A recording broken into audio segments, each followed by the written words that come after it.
Jessica's perfectly manicured hand squeezed my arm just a little too tight as she led me toward her boss at my son's wedding reception. "Mr. Thompson," she called out in that sugary voice she used when she wanted something. "I'd like you to meet my new mother-in-law. This is Dorothy. She's currently between jobs." The pause before between jobs hung in the air like smoke from a cheap cigar. But that wasn't the part that made my blood pressure spike. It was what came next, delivered with a smile that could have cut glass. "Actually, she's been unemployed for quite a while. Bit of a loser, really. If you're watching this, subscribe and let me know where you're watching from. Now, let me back up and explain how I ended up standing in a hotel ballroom wearing my best dress while my new daughter-in-law called me a loser to her boss. It all started 6 months earlier when Michael announced his engagement to Jessica Parker. I should have seen the red flags then, but love makes fools of us all, especially when it's love for our children. Michael had met Jessica at some fancy corporate event. She worked for Thompson & Associates, a mid-level marketing firm downtown. Real hotshot, according to her. Account manager with a corner office and everything. She made sure everyone knew about her success, especially during those awkward family dinners where she'd answer work calls right at the table. "Sorry," she'd say, not looking sorry at all. When you're climbing the corporate ladder, you can't afford to miss opportunities. The wedding planning was a nightmare from day one.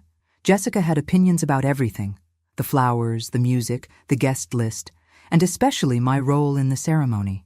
"I think it would be better if Dorothy kept a low profile," she told Michael, within earshot of me. "After all, she doesn't really understand professional networking." Professional networking. As if I hadn't spent 30 years building relationships in my own field. But I bit my tongue because Michael was happy. My boy, my only child, was glowing whenever he looked at her. And if Jessica made him happy, then I'd find a way to make peace with her attitude. What I didn't expect was for her to use our family's biggest gathering as an opportunity to publicly humiliate me. Standing there in that ballroom, watching her boss's face change as he processed her words, I realized something important. The game had just begun. Mr. Thompson's eyebrows shot up so fast they nearly disappeared into his receding hairline. He was a thin man in his 50s, the kind who probably counted calories and ran marathons on weekends. His handshake was firm but brief, like he was already calculating how quickly he could escape this conversation. "Unemployed," he repeated, glancing between Jessica and me. "I see." I could practically hear Jessica's internal victory lap. She'd successfully painted me as the family embarrassment in front of her boss. Probably thought it would make her look better by comparison. What she didn't know was that I'd been watching her performance all evening, cataloging every little power play, every subtle put-down. And what she definitely didn't know was who I really was. "Well," I said, offering my most grandmotherly smile, "I suppose that's one way to look at it." Jessica's grip on my arm tightened. She wanted me to fade into the background now that she'd made her point, but I wasn't quite ready to disappear. "Tell me, Mr. Thompson, how are you finding the challenges in your industry these days?" His face brightened slightly. "Oh, you know how it is. Competition's fierce. Everyone thinks they can do marketing now with social media and all that. We're constantly having to prove our value to clients. That must be especially difficult when you're dealing with larger competitors," I said thoughtfully. "Companies with more resources, better connections." Jessica's head whipped toward me, probably wondering how the unemployed loser knew anything about business competition. Mr. Thompson nodded enthusiastically. "Exactly. There's this one company, Walsh Enterprises. They've been eating everyone's lunch for years. Massive client base, incredible reputation. Their CEO is supposed to be some kind of genius, though nobody seems to know much about her personally. Very private person." The irony was so delicious I almost laughed out loud. Instead, I just smiled and said, "How fascinating." Jessica was looking between us with growing confusion, probably wondering how her loser mother-in-law was holding her own in a business conversation with her boss.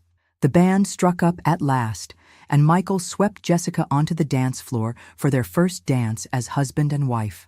I watched from my table, nursing a glass of champagne that had gone flat 20 minutes ago. The happy couple looked perfect together. Him in his classic black tux, her in a dress that probably cost more than some people's cars. But perfection has a way of hiding cracks, and I was starting to see them everywhere. "She's lovely," said Mrs. Patterson, the elderly woman seated next to me. She'd been Jessica's kindergarten teacher, apparently, though Jessica had barely acknowledged her during the receiving line. Though I have to say, she's changed quite a bit since she was 5. People do grow up, I replied diplomatically, though I was thinking that some people grow up into exactly who they always were, just with better vocabulary. Of course, dear, it's just… Mrs. Patterson leaned closer, lowering her voice. She used to be such a sharing child, always making sure the other children had enough crayons, defending the shy ones from bullies. I wonder sometimes what happens to that kindness as we get older. I glanced at Jessica, who was laughing at something Michael had whispered in her ear. For a moment she looked genuinely happy, and I could almost see the 5-year-old who'd shared her crayons. Then the song ended, and she immediately started scanning the room, probably looking for more important people to network with at her own wedding reception. That's when I noticed her heading straight for the Hendersons' table. Robert Henderson owned the biggest construction company in the state, and his wife Margaret sat on half the charity boards in town. Jessica had done her homework. She knew exactly who mattered in this room, and she was working it like a professional conference. I excused myself from Mrs. Patterson and decided to powder my nose. But instead of heading to the restroom, I slipped out onto the hotel's outdoor terrace. The September evening was perfect. Cool enough for my shawl, but warm enough to be comfortable. I needed a moment to think, to process what had just happened, and decide how to handle it. That's when I heard voices from around the corner. Jessica's voice, specifically, talking to someone on her phone. "No, Mom, it went perfectly. I made sure Thompson knows I'm not like these small-town people, especially the mother-in-law. You should have seen his face when I told him about her." A pause, then laughter. "Trust me, after tonight, he'll see me as the professional one in this family." I stayed on that terrace for another 10 minutes, listening to Jessica make 2 more calls. One to someone she called Babe, which was interesting since she'd just married my son, and another to her sister, rehashing the same story about how she'd successfully diminished me in front of her boss. Each retelling got more elaborate, turning me from unemployed to basically unemployable to kind of pathetic, really. The thing about eavesdropping is that it changes you, not because of what you learn about other people, but because of what you learn about yourself. Standing there in the shadows, listening to my son's new wife tear me apart for sport, I realized I'd been playing a role for months. The accommodating mother-in-law, the woman who didn't want to cause trouble, the gracious loser who'd step aside for the younger generation. But that woman was a fiction. And fiction, as any good storyteller knows, only works if everyone agrees to believe it. When I finally returned to the reception, the cake had been cut and the crowd was starting to thin out. The older relatives were making their excuses, pleading early bedtimes and long drives home. I found Michael at the bar, loosening his tie and looking pleasantly exhausted. "Mom, there you are. I was looking for you. Jessica wanted to introduce you to some more of her work friends." "How thoughtful of her," I said, accepting the glass of wine he handed me. "Though I think I've met enough of her colleagues for one evening." Michael frowned slightly. "Is everything okay? You seem different." Smart boy. He'd always been able to read my moods, even as a child. "Just tired, sweetheart. It's been a big day." I patted his cheek, marveling at how much he looked like his father at that age. "Your wedding was beautiful. Jessica looked stunning." "She did, didn't she?" His face lit up the way it always did when he talked about her. "I'm really glad you two are getting along so well. It means everything to me. Getting along." If only he knew what his blushing bride had said about me just an hour ago. But this wasn't the time or place for that conversation. This was his wedding day, and I wouldn't be the one to spoil it for him. "Of course we are," I lied smoothly. "She's part of the family now." And that's when it hit me. The perfect, elegant solution to my Jessica problem. She was part of the family now, which meant she was my responsibility. And I took my responsibilities very seriously. The Monday morning after the wedding, I sat in my home office with my first cup of coffee and a legal pad full of notes. Jessica had made one critical error in her little performance at the reception. She'd assumed I was exactly what I appeared to be, a retired woman of a certain age with no current professional connections. But assumptions, as I'd learned over 30 years in business, are dangerous things. I picked up my phone and dialed a familiar number. "Patricia, It's Dorothy Walsh. I hope you enjoyed your weekend off. Yes, the wedding was lovely. Thank you for asking. Listen, I need you to set up a meeting with the Thompson account team for this afternoon. And Patricia? Make sure everyone understands this is confidential until I decide how to proceed. Patricia Martinez had been my executive assistant for 12 years. She knew exactly what that tone in my voice meant. Someone was about to have a very bad day, and I was going to enjoy every minute of it. By Tuesday, I had a complete file on Jessica Parker Walsh, her employment history, her college transcripts, her credit report, even her social media posts going back 5 years. Information is power, and I'd always believed in being thoroughly prepared before making any important decisions. What I found was fascinating. Jessica had been with Thompson & Associates for 3 years, starting as a junior account coordinator and working her way up to account manager. Her performance reviews were solid, but not spectacular. She was competent, reliable, and ambitious. Exactly the kind of employee who did good work but would never set the world on fire. More interesting were her social media posts. Instagram photos from expensive restaurants with captions about client dinners that happened on weekends, Facebook check-ins at luxury hotels during what should have been business trips, and LinkedIn posts about networking events that looked suspiciously like vacation photos. But the real goldmine was her expense reports. Patricia's team had been very thorough. 3 years of questionable charges, creative interpretations of business expenses, and receipts that didn't quite add up. Nothing criminal exactly, but definitely not the kind of financial judgment you'd expect from someone in her position. I leaned back in my chair and smiled. Jessica had made the classic mistake of underestimating her opponent. She'd seen a gray-haired woman in a conservative dress and assumed she was dealing with someone's grandmother. Well, she was dealing with someone's grandmother. She just hadn't bothered to find out whose grandmother I was. By Wednesday, I'd made my decision. I called Patricia and asked her to schedule a meeting with Mr. Thompson for Thursday afternoon. Tell him it's regarding the future of his company's relationship with Walsh Enterprises. And Patricia? Make sure Jessica Walsh now, is included in the meeting. Thursday arrived gray and drizzly, the kind of weather that makes everyone want to crawl back into bed. But I was up before dawn, selecting my outfit with the same care a general might choose weapons for battle. I settled on my navy blue power suit, the one I'd worn to my first board meeting 25 years ago, paired with the pearl necklace Michael's father had given me for our 10th anniversary. Professional, authoritative, unmistakably in charge. The Thompson & Associates office was exactly what I'd expected. All glass and chrome with motivational posters about synergy and thinking outside the box. The receptionist, a young man with perfectly styled hair and a nervous smile, announced my arrival with the kind of reverence usually reserved for visiting dignitaries. "Ms. Walsh is here for her appointment with Mr. Thompson," he said into his headset, then turned to me with a bright smile. "He'll be right with you. Can I get you anything? Coffee? Water?" "Just coffee, Black," I said, settling into one of their uncomfortable modern chairs. The waiting area gave me a perfect view of the office bullpen, where I could see Jessica at her desk, typing furiously at her computer.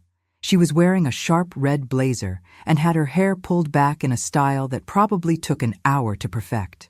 Professional Jessica, ready to impress. She hadn't noticed me yet, which was perfect. I wanted the element of surprise. Mr. Thompson appeared exactly at 2 o'clock, flanked by 2 other executives I didn't recognize, and, bringing up the rear, Jessica. She stopped dead when she saw me, her face cycling through confusion, recognition, and something that might have been panic. "Mrs. Walsh," Mr. Thompson said, extending his hand with a warm smile. "Thank you so much for coming in. I have to say, when your assistant called, we were all very excited about the possibility of working with Walsh Enterprises." Jessica's face had gone pale. She was staring at me like I'd just walked through a wall. "The pleasure is mine," I said graciously, shaking his hand. "Though I should mention, it's Ms. Walsh. And before we begin, I believe there's something we need to discuss about one of your employees." The conference room fell so quiet you could have heard a pin drop on the polished mahogany table. Jessica had gone from pale to green, and I was starting to worry she might actually faint. Mr. Thompson, meanwhile, was looking between us with the expression of a man who just realized he'd walked into a minefield. "I'm sorry," he said slowly, "but I think there might be some confusion. This is Jessica Walsh, one of our account managers. She just got married this past weekend. And you're Dorothy Walsh, I said pleasantly. Jessica's new mother-in-law, and the CEO of Walsh Enterprises. I let that sink in for exactly 3 seconds before continuing. The same Walsh Enterprises that your company has been trying to land as a client for the past 18 months. Jessica made a sound that was somewhere between a gasp and a whimper. The 2 other executives, who I now realized were probably brought in to help pitch to Walsh Enterprises, were staring at me like I'd just announced I was from Mars. But at the wedding, Mr. Thompson stammered, Jessica said you were unemployed. She called you? He trailed off, apparently realizing that repeating his employee's exact words might not be the wisest career move. A loser, I finished helpfully. Yes, I remember, along with several other colorful descriptions, all delivered with such enthusiasm in front of your colleagues and my family. I opened my briefcase and pulled out a manila folder. Which brings us to why I'm really here today. Jessica finally found her voice. Dorothy, I can explain. It was wedding nerves, you know?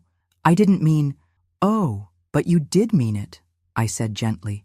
In fact, you meant it so much that you called your mother immediately afterward to brag about how you'd put me in my place. Then your sister.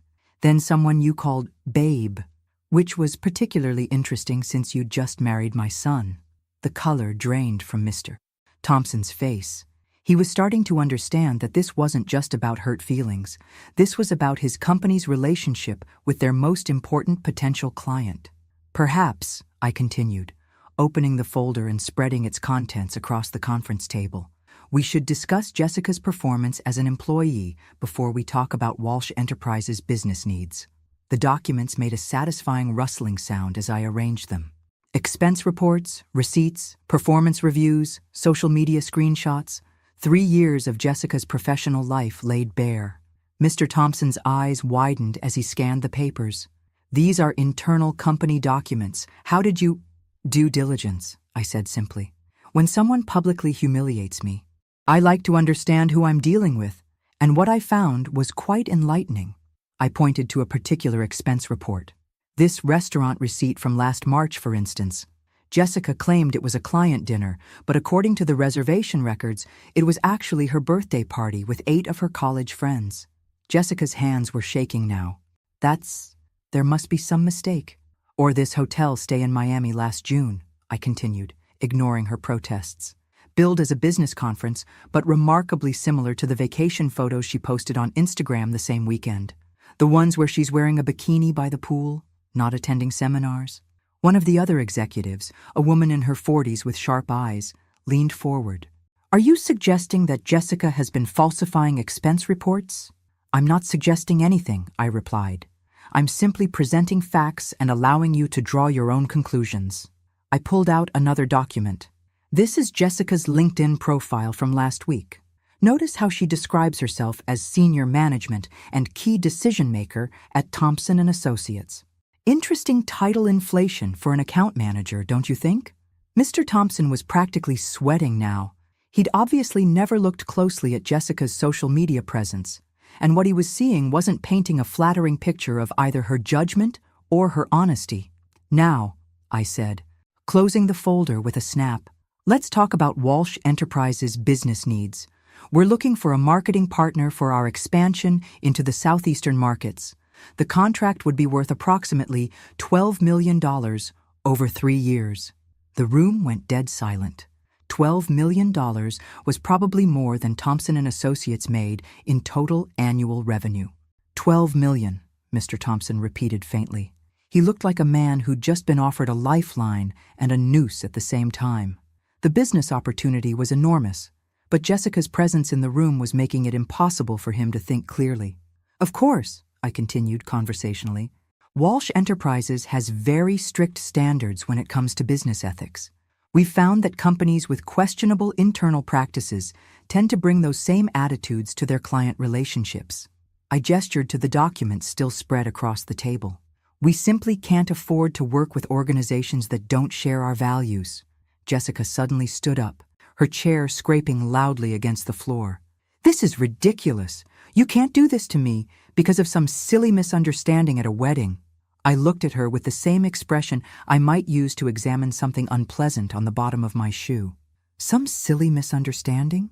Jessica, you publicly humiliated me at my son's wedding, then bragged about it to multiple people. You've been inflating your job title, padding your expense reports, and apparently maintaining relationships that your new husband might find concerning. What relationships? She snapped, then immediately looked like she wished she could take the words back. The babe you called after the wedding, I said mildly. The one you told about how you'd handled your new mother-in-law. I'm sure Michael would be fascinated to learn about that conversation. Mr. Thompson cleared his throat. Perhaps we should take a short recess. Give everyone a chance to process this information. Actually, I said, standing up and gathering my documents, I think we're done here. Mr. Thompson, you have some decisions to make about your employee and your company's future. I'll be in touch next week to discuss whether Walsh Enterprises will be moving forward with this partnership. I walked to the door, then turned back. Oh, and Jessica, you might want to update your LinkedIn profile. I have a feeling your job description is about to become much more accurate. The call came at 7:30 that evening while I was enjoying a glass of wine on my back patio. Michael's name appeared on my phone screen, and I could practically feel the panic radiating through the device before I even answered. Mom, what the hell did you do? I took a sip of wine and watched a cardinal land on my bird feeder. Hello, darling. How was your first day back from the honeymoon? Don't hello, darling me. Jessica came home in tears. She says you got her fired. I didn't get anyone fired, I said truthfully. I simply had a business meeting with her employer. A business meeting where you showed up as the CEO of some company and ambushed her. Walsh Enterprises isn't some company, Michael. It's the company I've been running for the past 15 years. The company that put you through college and law school. The company that bought your first house and your first car. I kept my voice level, though I could feel anger building in my chest. The company your wife never bothered to ask about. There was silence on the other end of the line. Then, quietly, you're the CEO of Walsh Enterprises? I have been since your father died. I kept our last name on the door because it was his dream too, but yes, I've been running it all this time. But you never you never talked about work, because you never asked, I said gently. And because I wanted you to succeed on your own merit, not because people knew you were my son. I paused, something your wife might have benefited from understanding before she decided to publicly call me a loser. Another long silence. Then, she told me what she said at the wedding. She feels terrible about it. I'm sure she does. Especially now that she knows who I am. Mom, please, she made a mistake, but she's my wife. Can't we find some way to work this out? That was the question I'd been dreading. Because the truth was, I could fix this with a phone call. I could make Thompson and Associates ignore Jessica's questionable expenses and inflated LinkedIn profile. I could hand them the $12 million contract and pretend none of this had happened. But that wouldn't teach Jessica anything. And more importantly, it wouldn't protect my son from the woman he'd married. Michael, I said carefully, what exactly did Jessica tell you about why she lost her job? The silence stretched long enough that I began to wonder if the call had dropped. Then Michael's voice came back, smaller than before. She said you were vindictive, that you couldn't handle a little joke at the wedding, so you used your business connections to destroy her career. I closed my eyes and counted to 10. Jessica had learned nothing from our encounter. Even faced with the consequences of her actions, she was still playing the victim. And what do you think about that explanation? I think, he paused, and I could practically hear him choosing his words carefully. I think there's probably more to the story. There is. Your wife has been falsifying expense reports for 3 years. She's been inflating her job title on professional networks. And she's been maintaining what appears to be a romantic relationship with someone she calls Babe, someone she called immediately after our wedding to discuss how she'd handled me. The sound Michael made was somewhere between a gasp and a groan. That can't be true. I have documentation, sweetheart. Phone records, social media posts, expense reports. I didn't manufacture evidence. I simply compiled what was already there. Why didn't you tell me this before the meeting with her boss? That was the question I'd been hoping he wouldn't ask. Because the answer revealed something about me that I wasn't particularly proud of. because I wanted her to have the chance to come clean on her own. I wanted to see if she would take responsibility for her actions or if she would continue to lie and manipulate. And she chose to lie. She did. Even when confronted with evidence, she blamed everyone except herself. I heard Jessica's voice in the background, shrill and demanding. Michael's voice became muffled as he covered the phone, but I could still make out pieces of their argument. Her insisting that I was vindictive and cruel. Him asking about the expense reports and the phone calls. Her claiming everything was taken out of context. When Michael came back on the line, his voice was different, tired, older. Mom, I need to ask you something, and I need you to be completely honest with me. Always. Did you plan this? The whole thing? Letting her embarrass herself at the wedding, investigating her background, setting up that meeting? Did you orchestrate all of this? I looked out at my garden, where the evening light was turning everything golden. 30 years of building a business had taught me that sometimes the most important battles are won not through direct confrontation, but through patience and preparation. I didn't plan for your wife to call me a loser at your wedding, Michael. But once she did, yes, I planned my response very carefully. And now she's lost her job, and Thompson and Associates probably won't get your contract. Actually, I said, allowing myself a small smile, I called Mr. Thompson this afternoon. Walsh Enterprises will be moving forward with the partnership. Their company will get the contract, and they'll use the revenue to hire better employees with stronger ethical standards. And Jessica? That's between her and her former employer, though I understand she'll be receiving an excellent reference letter that accurately reflects her 3 years of service. Michael was quiet for so long that I began to worry about him. When he finally spoke, his voice was barely above a whisper. I married someone I don't really know, didn't I? My heart broke a little for him. You married someone you thought you knew. Sometimes that's the same thing, and sometimes it isn't. The question now is what you're going to do with what you've learned. After we hung up, I sat on my patio until the stars came out. Jessica would land on her feet. People like her always did. She'd find another job, probably at a company that didn't do background checks quite as thoroughly. She might even learn something from this experience, though I doubted it. But Michael would be okay. He was stronger than he knew, and smarter than Jessica had given him credit for. And now, he had all the information he needed to make his own decisions about his marriage and his future. As for me, well, I'd learned something too. I'd learned that after 30 years of being diplomatic and accommodating, sometimes the most loving thing you can do is refuse to be anyone's doormat, even if it means your son has to face some hard truths about the woman he married, especially then. Thanks for listening. Don't forget to subscribe and feel free to share your story in the comments. Your voice matters.